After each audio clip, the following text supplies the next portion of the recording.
Dikisahkan Imam Ahmad bin Hambal muridnya Imam Asy-Syafi'i pergi ke suatu masjid. Sesampainya di masjid itu setelah beberapa saat timbul keinginan di dalam hati beliau untuk bermalam di masjid tersebut, akan tetapi penjaga masjid tidak mengizinkan beliau untuk bermalam di masjid tersebut. Sekilas tentang Imam Ahmad, beliau adalah ulama besar yang ketika itu namanya tersebar seantero dunia, namun banyak orang yang tidak mengenali beliau secara fisik seperti si penjaga masjid ini.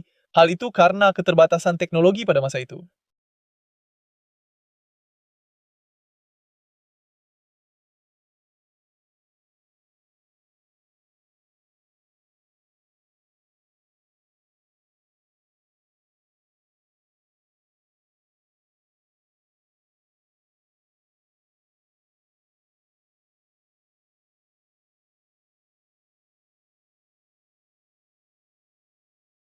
Karena si penjaga masjid tidak mengizinkan beliau untuk bermalam di masjid itu, namun Imam Ahmad mengatakan, kalau saya tidak diizinkan bermalam di dalam masjid, maka izinkan saya bermalam di tempat saya berdiri ini. Namun si penjaga masjid masih tetap tidak mengizinkan beliau, sampai Imam Ahmad diseret agar pergi dari masjid tersebut. Ketika Imam Ahmad yang sudah tua diperlakukan dengan tidak ramah seperti itu, ada seorang laki-laki yang melihat kejadian itu dan menawarkan kepada Imam Ahmad untuk bermalam di rumahnya tanpa mengetahui bahwa laki-laki tua yang ia tawarkan ini adalah Imam Ahmad bin Hanbal. Imam Ahmad pun menerima tawaran tersebut. Ala ba'dayis aini.